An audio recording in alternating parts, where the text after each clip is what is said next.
श्री स्वामी समर्थ. स्वागत आहे तुमचं माझ्या मराठी यूट्यूब चॅनलवर.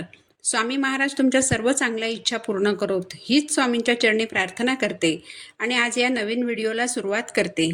वर्षातील पहिलीच अमावस्या, मौनी अमावस्या. या अमावस्येला 3 झाडांची पूजा नक्कीच करा. 29 जानेवारी 2025 वार बुधवार या दिवशी आलेली आहे मौनी अमावस्या. हिंदू धर्मामध्ये अमावस्या ही तिथी अत्यंत महत्त्वाची मानली जाते. पौष महिन्यात येणाऱ्या अमावस्येला मौनी अमावस्या म्हणतात. यावर्षी पौष महिन्यातील अमावस्या तिथी 28 जानेवारीला संध्याकाळी 7:35 सुरू होईल आणि 29 जानेवारीला संध्याकाळी 6:05 संपेल. त्यामुळे 29 जानेवारीला मौनी अमावस्या असणार आहे. सर्व अमावस्या तिथींपैकी मौनी अमावस्या ही सर्वात मोठी अमावस्या मानली जाते. ही अमावस्या वर्षातील पहिली अमावस्या म्हणून ओळखली जाते. मौनी अमावस्या ही फक्त पितरांसाठीच नाही तर आध्यात्मिक दृष्टिकोनातूनही सर्वात महत्त्वाची मानली जाते. मौनी अमावस्येला स्नान आणि दान केले जाते. असे मानले जाते की या दिवशी स्नान आणि दान केल्याने पुण्य प्राप्त होते. मौनी अमावस्या हे नावानुसार मौन आणि साधनेचे व्रत आहे. या अमावस्येला मौन पाळल्याने मोक्ष प्राप्त होतो. आपण दररोज खूप बोलत असतो तर कधीकधी जाणते अजाणतेपणी आपल्या बोलण्याने आपण समोरच्या व्यक्तीचे मन दुखावतो.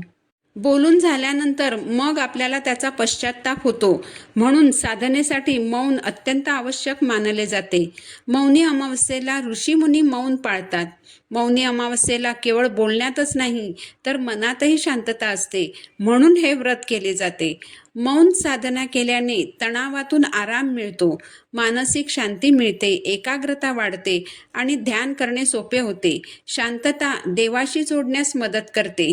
गृहस्थाश्रमातील लोक नेहमी मौन व्रत ठेवू शकत नाहीत. म्हणून एक दिवस निश्चित केला जातो की जी मंडळी घर संसारात आहेत त्यांनी आत्मशुद्धीसाठी मौन व्रताचा संकल्प घ्यावा. म्हणून मौनी अमावस्येला शक्य असल्यास दिवसभर मौन धारण करा आणि मानसिकरित्या भगवान शिव आणि विष्णूचे ध्यान करा. दिवसभर मौन पाळणे शक्य नसेल तर किमान स्नान करेपर्यंत तरी मौन धारण करा. स्नान झाल्यावरच काही बोला आणि दिवसभर अशी कोणतीही गोष्ट बोलू नका ज्यामुळे कोणाचे तरी मन दुखावेल. मौनी अमावस्या ही पूर्वजांसाठीही महत्त्वाची मानली जाते. या दिवशी पितरांना नैवेद्य आणि पिंडदानही केले जाते. या दिवशी पितरांना तर्पण आणि पिंडदान अर्पण केल्याने 3 पिढ्यातील पितरांना मोक्ष प्राप्त होतो. या अमावस्या तिथीला स्नानासोबतच दान करण्याचेही खूप महत्त्व आहे. मौनी अमावस्येला तीळ, लोकरीचे कपडे आणि तूप दान करणे खूप पुण्यदायी मानले जाते.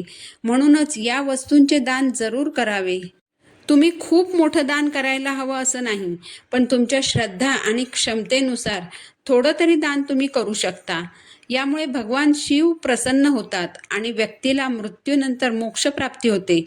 असेही म्हणतात की मौनी अमावस्येच्या दिवशी मानवांना पृथ्वीवर आणणारे पहिले मनुष्य मनु ऋषींचा जन्म झाला होता. मनु ऋषींच्या नावावरूनच या व्रताला मौनी अमावस्या हे नाव पडलं.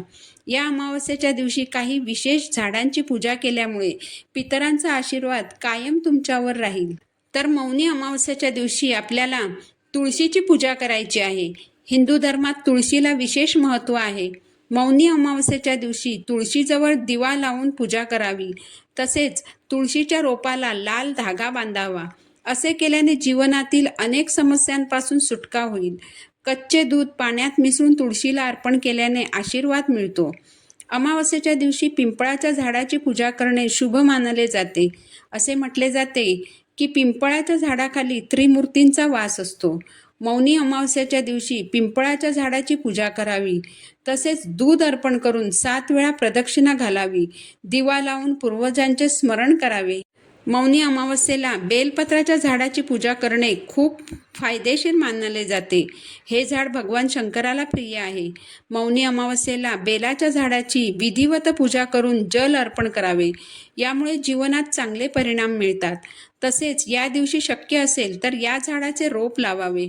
माहिती आवडली असेल तर व्हिडिओला लाईक करा, चॅनलला सबस्क्राईब करा. पुन्हा भेटू नवीन व्हिडिओसोबत. श्री स्वामी समर्थ.